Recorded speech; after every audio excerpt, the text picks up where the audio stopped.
Previously on the Dice Girls. Well, actually, now that I think about it, this whole thing is one big previously on the Dice Girls. So, we're just gonna jump right in with sugar and spice and a roll of the dice. You're listening to the Clips episode.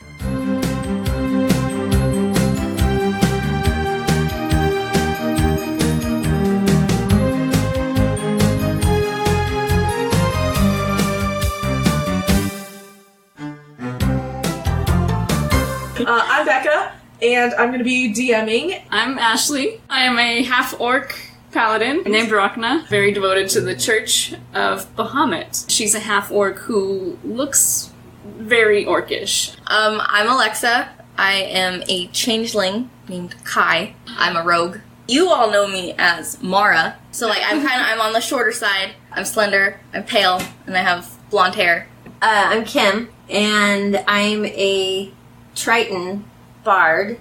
Triggus Garganath is the name. You are all in the town of Edoran. You're in the one and only tavern in Edoran. It's called the Rusty Spoon. Alright, all you ladies and gents out there, it's time for open mic night at the Rusty Spoon. Love is a burning thing, and it makes a fire.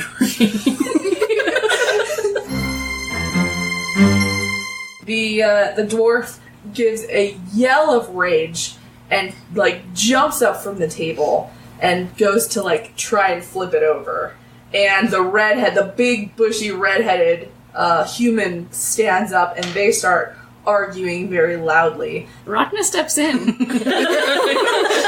Who do you think you are? Stay out of this. This is none of your business. Orc. Are they in my face? They're in your face. Rhakna throws a punch. Nelly!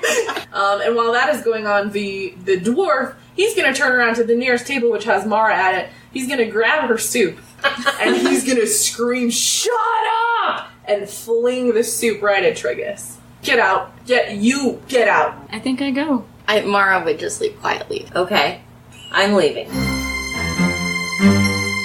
I'm very pleased to make your acquaintance. The name is Triggus Garganath. And who might you be? I'm Rhakna. It's nice to meet you. My name is Mara. Mara. As you're standing there talking, a gnome comes kind of wandering up to you guys, and he's holding the sides of his head, and he's moaning in pain, and he's kind of screaming, "Make it stop, make it stop, make it stop!" The two guards from inside the tavern come out. They start shouting, "What did you do? What did you do to this poor gnome?"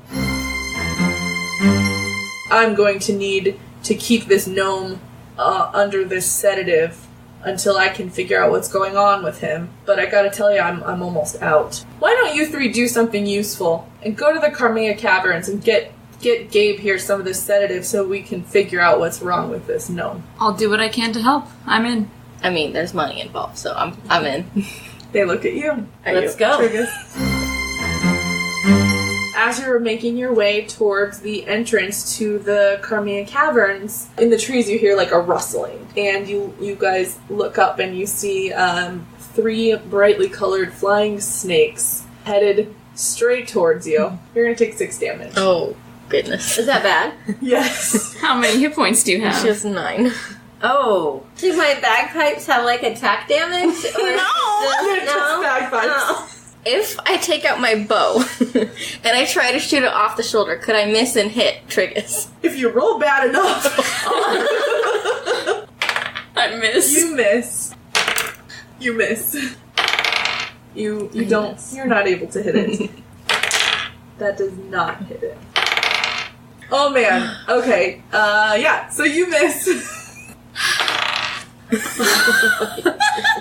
You missed. Man. You guys, you're standing in the middle of this jungle, swinging your weapons, just willy-nilly, not even looking. So the snakes are just wow. Wow. Triggus is about to die on his second day on land. I think I'd like to cast a fog cloud so that we can get the heck out of there because we're not doing very well. You guys managed to make your way out of the fog. as you get ready to kind of round the corner into the tunnel that will lead you into the cavern where the purple fungus is, you hear a very loud shrieking noise. Oh no. Oh boy. I think we should try and get into the cavern that we need and get what we need and get the heck out of here. Gabe, it's us. We brought back the fungus. And he opens up the door.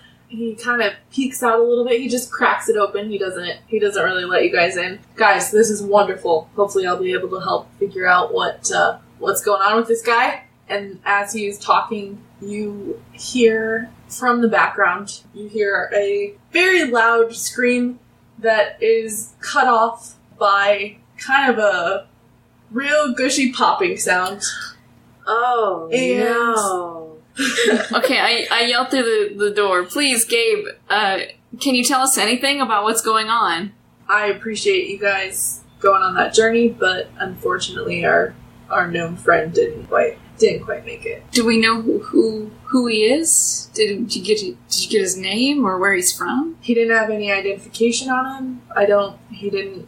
I'm gonna go ask around and see what I can find out. What can you tell us about the little man whose head exploded? Oh no. I ain't never seen anything like that before.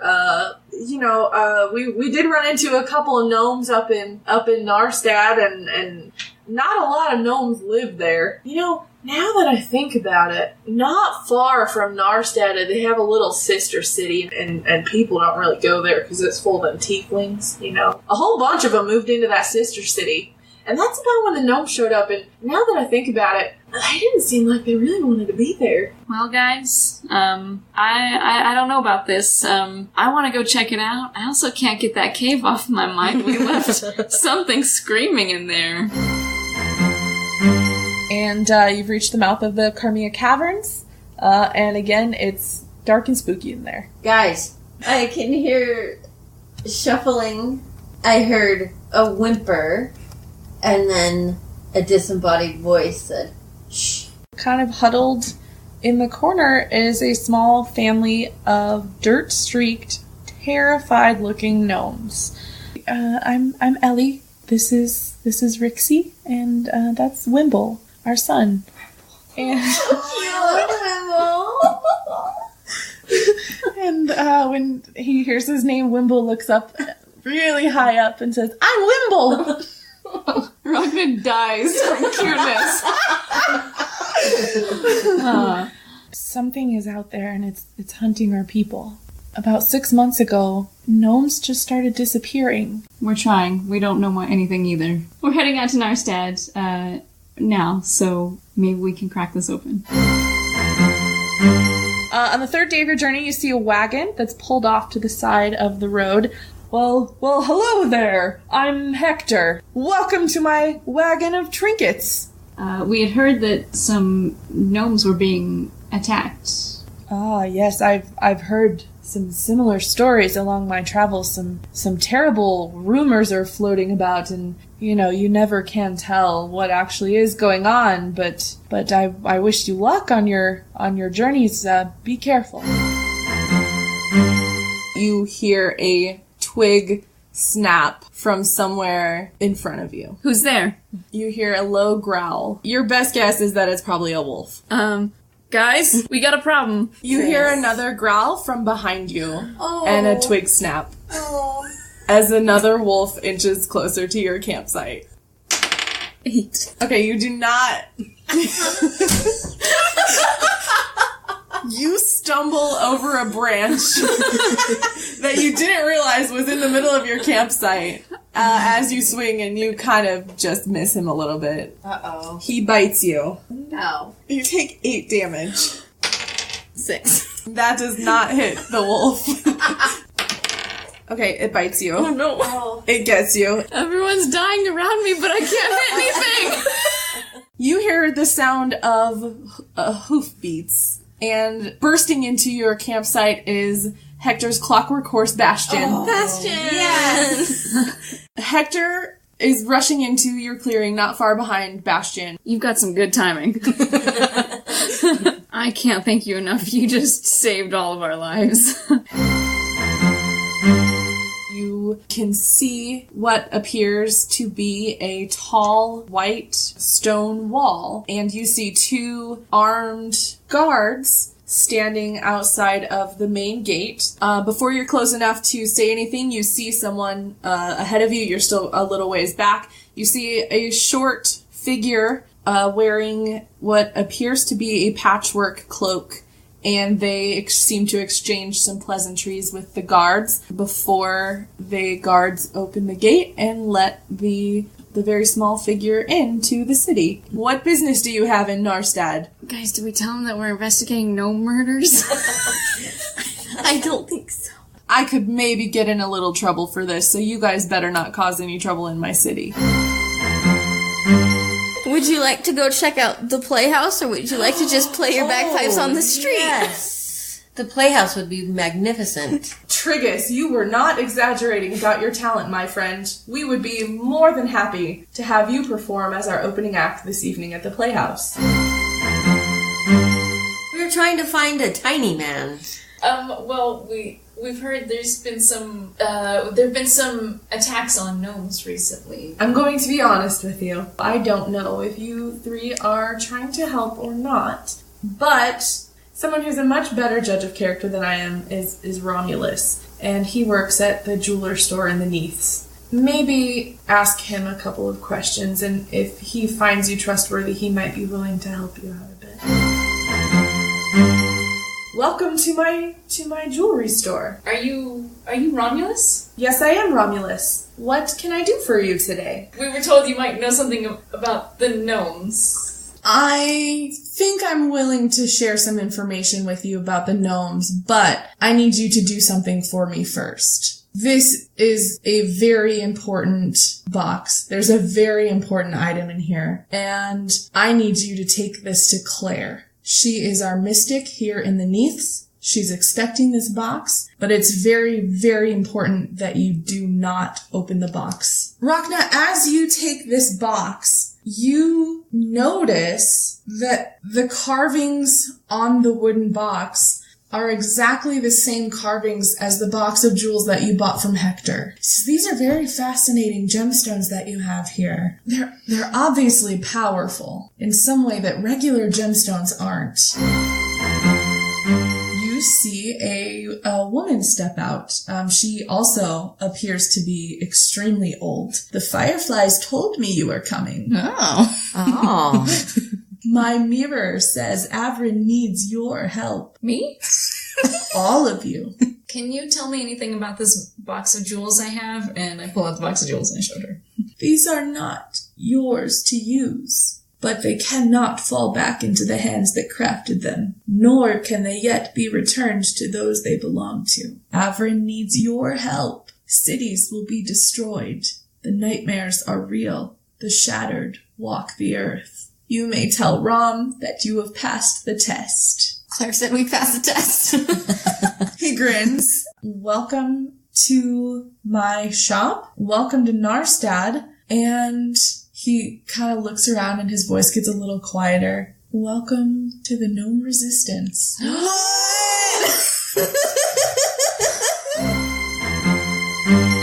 Romulus leads you to the largest hill in the field of wildflowers, and he appears to kind of pull on a specific patch of grass. And before your eyes, a small round door opens up into the side of the hill, and you suddenly find yourself standing in front of a small room in the hill, and inside this room, you see 40 to 50 gnomes. Hello, little people. We are here. I am Triggus Garganath. I have been sent by the Broken Woman to save all of you. We should have had to talk about this. Please line up and Rhakna will carry you on her massive shoulders. Wait, what? Well, hello there. I'm Bilrick. Thanks for welcoming this group of weirdos into your secret club cave. Well, it's called the Scuttle here. We call this our headquarters. It's called the Scuttle. We should all sit down somewhere and chat a little bit before we officially welcome you to the Resistance. What makes you want to help us? We're here to protect Wimble. You know Ellie and Rixie and Wimble? We met them. Where? Carmia Caverns. Yeah. These adventurers saw Ellie and Rixie and Wimble in the Carmia Caverns send a team immediately to go get them. Ellie is my sister. Aww. They left 3 days before we got the invitation to form the resistance here in a safe place in Narstad. I think you're going to be a very good ally to the gnomes, and I look forward to working with you. But for now, I'm going to have Rom take you back to Narstad, but I want you, the three of you, to report back here very early in the morning. Should we go to the blacksmith? Yeah, let's go to the blacksmith. I think Rhakna deserves a treat. All right, 4 javelins for the beautiful woman, and what else can I get for the two of you? Anything? Rhakna blushes intensely and attempts to go for her gold pouch, but is shaking. She's fumbling a little bit. Why don't you join us for the performance this evening? And you can escort lovely Rhakna. Well, I would be honored to escort this lovely lady to the playhouse this evening. Okay. Please give a warm welcome to a very talented bagpipe player, Triggus Garganath. Hello, I am pleased for you, for what you are about to hear will change your lives forever. And I start to play them. Roll me a performance. That's Is a it 20. I really hope this goes well. I know, he just shouted out to us. Okay, so yes, you Okay. roll and then add +2. 18 Plus 2. I got a 20. That's so awesome. Oh my god, I'm so happy. You nail it. Rhakna, you look over at Bart at one point and you hear him sniffle and you see him just wiping a tear away from his eye. He's so moved by this performance. Oh, she touches his arm.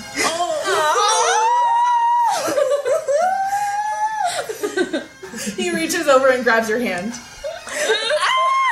And I'm still up on stage playing yeah, the bagpipes, and I've got like fire coming down. You nail it. You kill your performance. It's fantastic.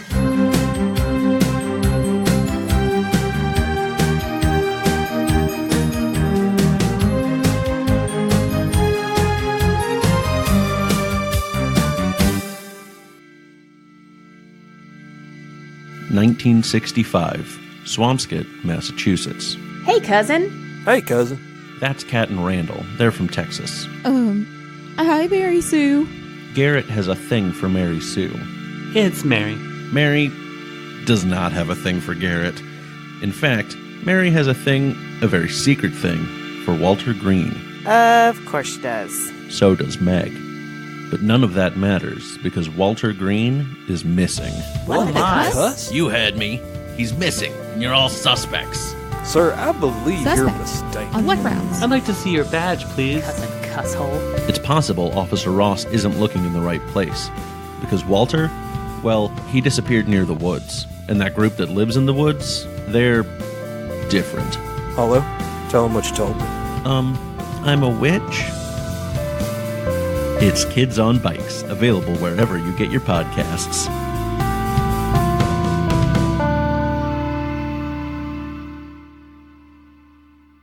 Hey Dicelings, it's Becca, your DM. I hope you're enjoying our Clips episode. I had so much fun putting it together. I am just here for such a quick little break that you're not even going to believe it.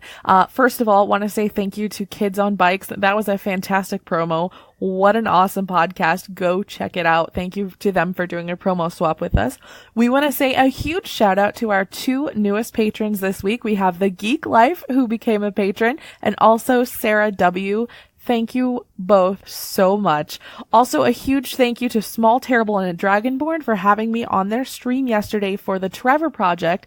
They raised over $800 this weekend. It was absolutely incredible. Super fantastic and fun. I was very glad to be included in that stream. Another huge thank you. Thank you for listening. Thank you for shouting us out. Thank you for tweeting about us. Everything you do for us is absolutely amazing, and we love you. Thank you guys so much. Without further ado, we're going to get back to the show.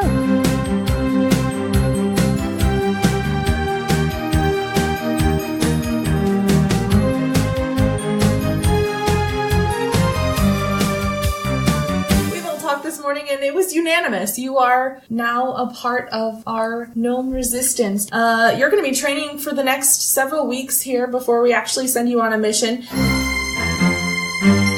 Hi, my name's Nitra. Oh, hi. I'm Mara. My first question is, do your friends know that you're a changeling? Oh my god. No, they do not know. Is there a reason for that? Not really anymore.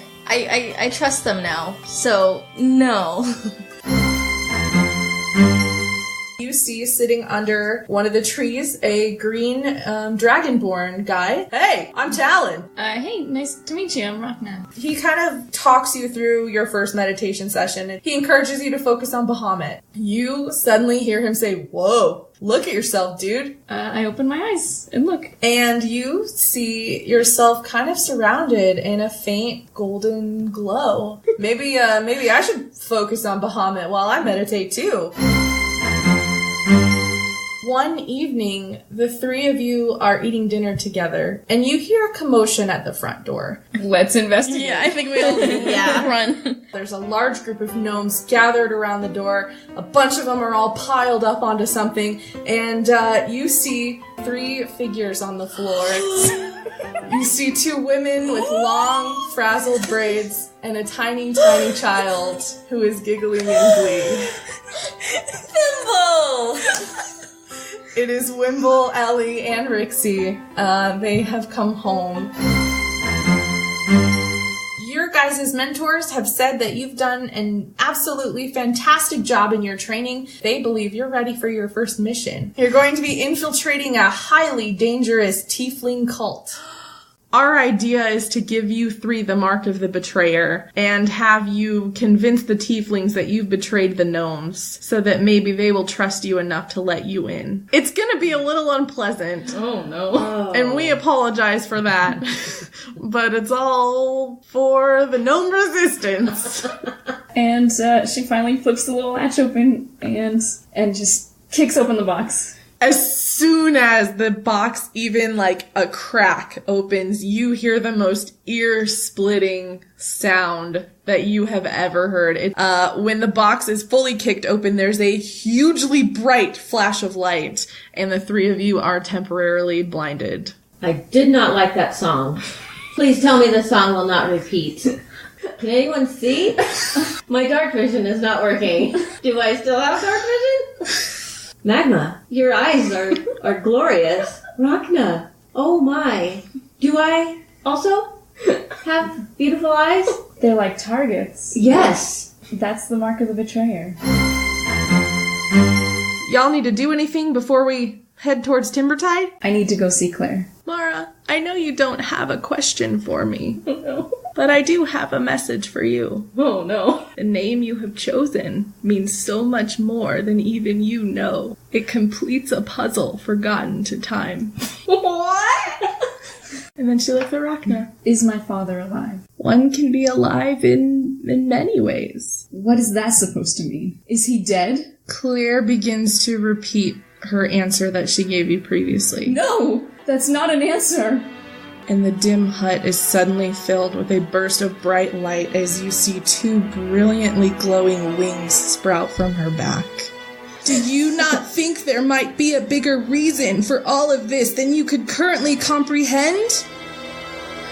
Rhakna sobs really loudly and in frustration and kind of tries to straighten up. She's still crying. She straightens up and she says, "We should go."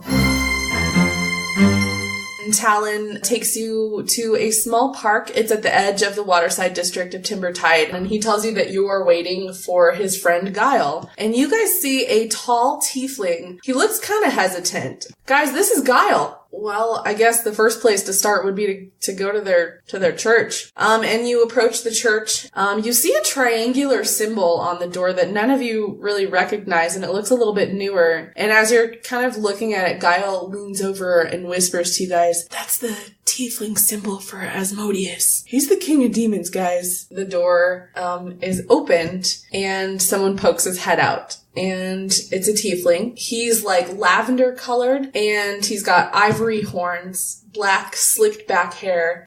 His eyes are black. He has very pointy teeth. And he's got like a short black goatee. My name is Carmos, and you step into a small unlit vestibule area. To your left is a closed wooden door. You can see it like a small indentation of the same symbol that you saw painted on the outside of the church that Guile said was the symbol of Asmodeus, but it seems like a little lopsided. We could always use more people to do our work. However, I'm not fully convinced. I want the three of you to prove your worthiness. Bring me a gnome. You have 7 days. We'll do it in 5. What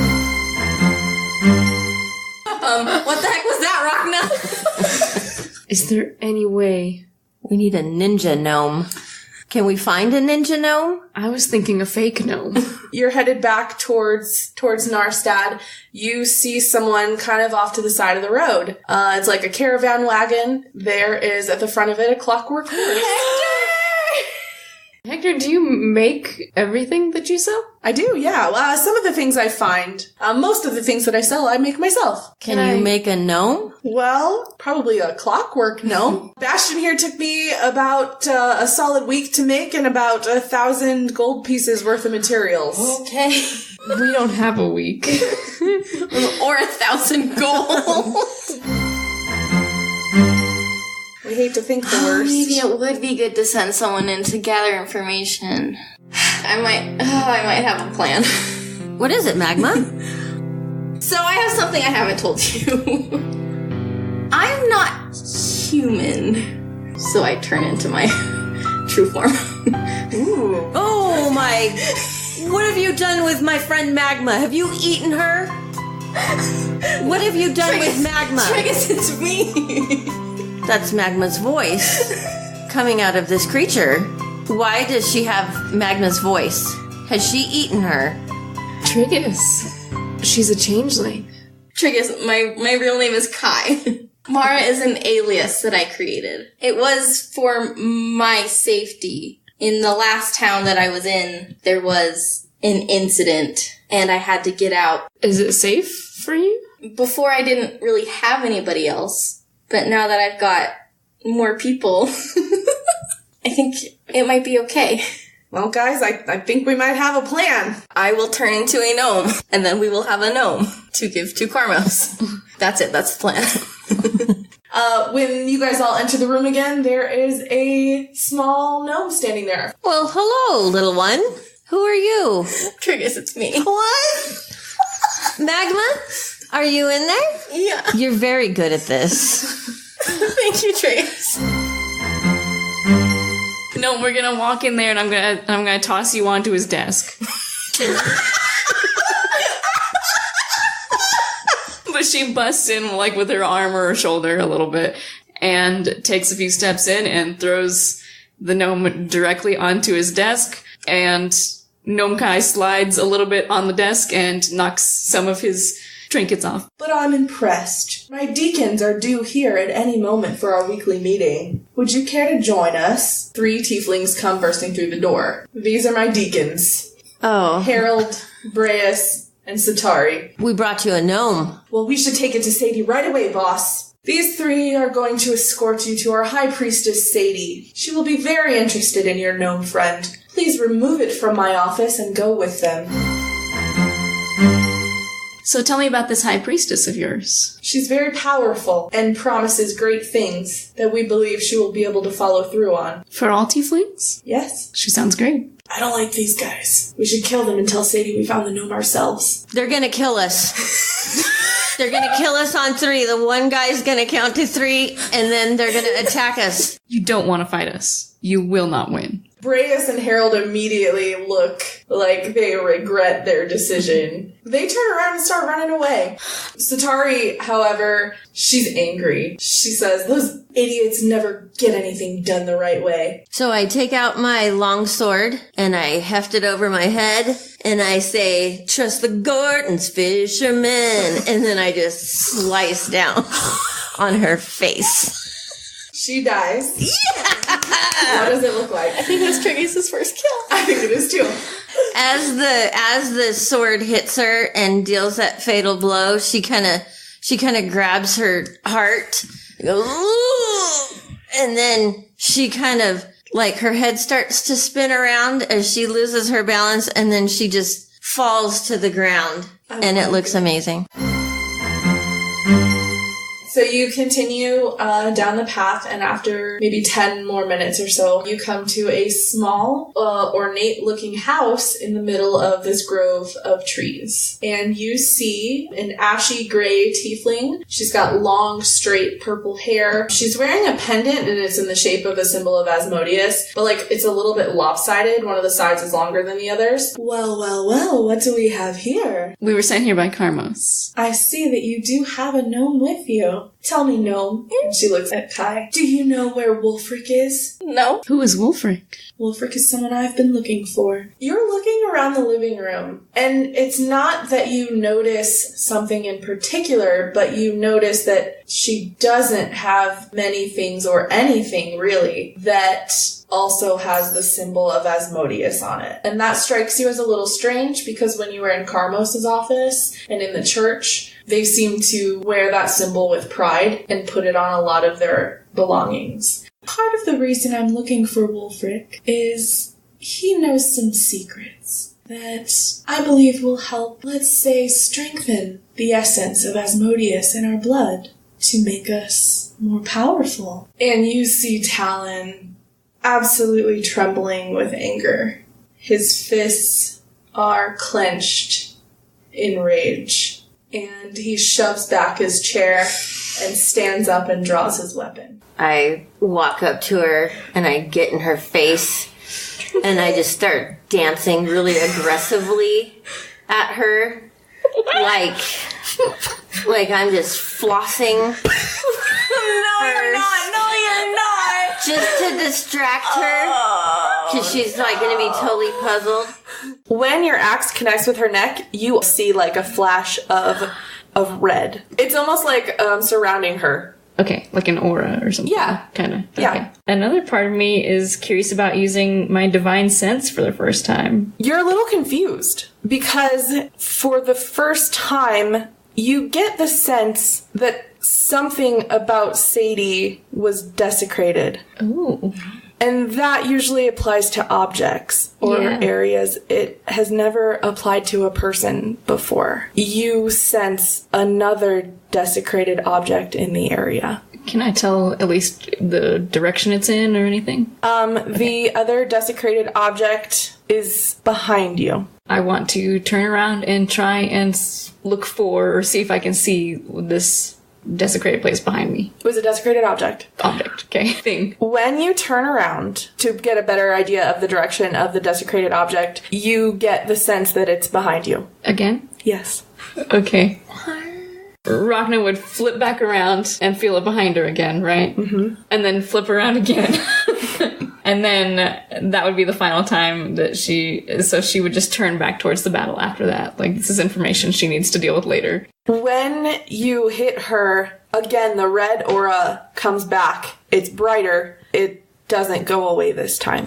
And she's starting to look a little weak. And now is surrounded by this blood red aura. And she looks at her arm in confusion. Nothing you can do to me would be worse than what Wulfric has done. Do your best. What did Wulfric do to you? He not only betrayed my trust in the most heinous fashion, he destroyed the lives of those that I love the most. I must find him and stop him. He destroyed us all. I'm through with this conversation. Either finish me or let me go. Kai, you stab her. She's gonna die. What does it look like? I do like a whole, this is for the gnomes. I stab down into her head. And I don't want to be too gory, but it's pretty gross. I would assume. I would assume so. Yeah. Sadie, it turns her head a little further, and she looks right at Rhakna.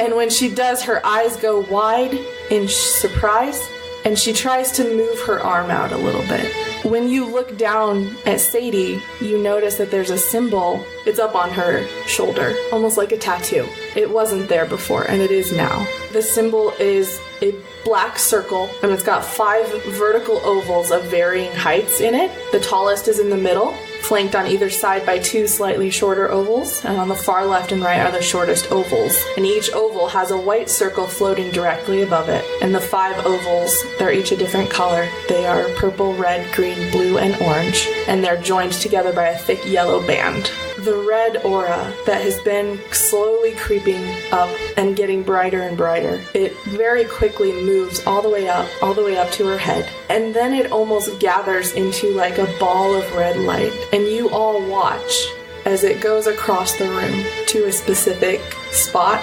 It's an empty spot, and you watch it hover there in the air for a moment, and then it disappears. And when you looked back down, and Rhakna, you felt this happen, Sadie's body is gone, but you do see something on the ground where she was. Rhakna picks it up. It's the pendant that she was wearing. The Asmodeus pendant is the only thing that was left. Maybe that's the key to the door.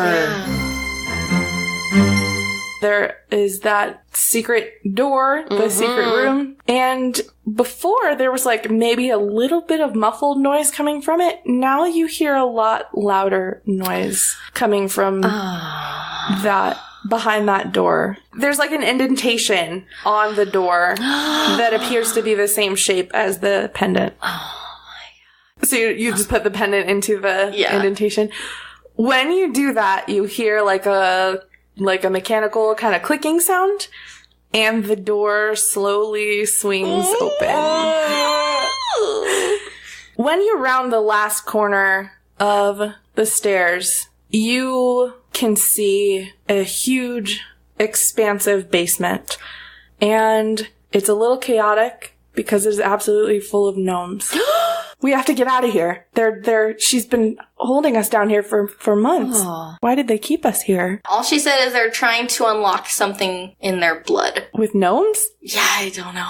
I know she's looking for Wulfric, but good luck with that. He's long gone. Where's he? Over 100 years ago, was convicted of a heinous, unspeakable crime, and he was sentenced to spend the rest of his life ferrying souls to the afterworld. Despite the fact that most of us think that Wulfric is long dead, she's convinced that he's still alive and that he's hiding somewhere. She's even got a whole room dedicated to his location. The room is a mess. You notice a map with a line drawn towards a mountain range. The center mountain has been circled many, many, many times. Rhakna, you recognize this particular mountain. This is where I was born. My village was by this peak. I was 6 years old when I left. It's almost been 20 years. We gotta go there. Yes, we have to go there. And the sun is just starting to rise as your group makes it back to the scuttle. And it's already kind of a little chaotic in there as they find different rooms for all the different families, and there's definitely some celebration going on. As soon as you step into the room, you are suddenly surrounded by like a throng of grateful gnomes. Yes. And Triggus gets up on the bar and just starts dancing. Talon kind of he bops over to you because he's been dancing with the music. Hey, dudes, what's up? Do you guys have a plan on where you're going, what you're doing next? We have to go to the mountains. Are you coming with us? I'm not going to be able to come with you dudes on this one. There's still a whole congregation back in Timbertide of tieflings that we got to figure out how to. They're probably still going to be looking for gnomes and Talon heads. Oh, I already miss him. Do you know Wulfric? We need to find him. Well, yeah, of course I've heard of Wulfric. He was accused of a pretty heinous crime. A lot of the older gnomes who were around when it happened, they think he was innocent. She also said that her and Wulfric were like best friends before he did something bad. That's impossible. She wouldn't have even been born when Wulfric was sentenced. Bilric, she didn't kill any of the gnomes that she captured. She didn't even torture them. I don't get it. Why just keep them down there? What was she doing? She was telling her congregation that she was killing them, but she just kept them down there. Do you know the story of Wulfric? I do know the story of Wulfric. Ron, we keep hearing that he was accused of some crime, but no one said what it is. Do you know what it is? Wulfric was accused of capturing and torturing tiefling children for a new spell that he was supposedly working on. Actually, Verston, we were hoping we could talk to you for a minute. Yeah, sure, that's fine. I was hoping I could ask you about the city beneath the Joint Peaks. It's, Osylum is what it's called. Well, the city was founded by a human and an orc who fell in love and couldn't tell anyone about it. So they decided to go and start their own kind of hidden little village, basically. And the war broke out when it got discovered by the orcs. It was short, but it was a really nasty war. Let's go talk to Claire. The last time we met, you each promised me a favor in return for information, correct? Yeah. Rhakna, your favor is to continue protecting that which is not yours. The gems. Triggus, I haven't seen the fireflies lately. Find them. I will find them. Tell them that all is not lost. Kai, tell the high priestess she is wrong. The one that I killed? She will find you. Oh. Can you tell us what this symbol is? The first and beloved families. They suffer greatly. Cities are being destroyed. The nightmares are real. The shattered walk the earth. But all is not lost. Claire, when we fought Sadie, I sensed something about her. She felt desecrated to me. Desecrating a living creature is one of the darkest things that can be done. Only a deeply evil creature is even capable of such a thing. Being desecrated would alter the fabric of who you are. Do you know where I can find some crayons? Wimble.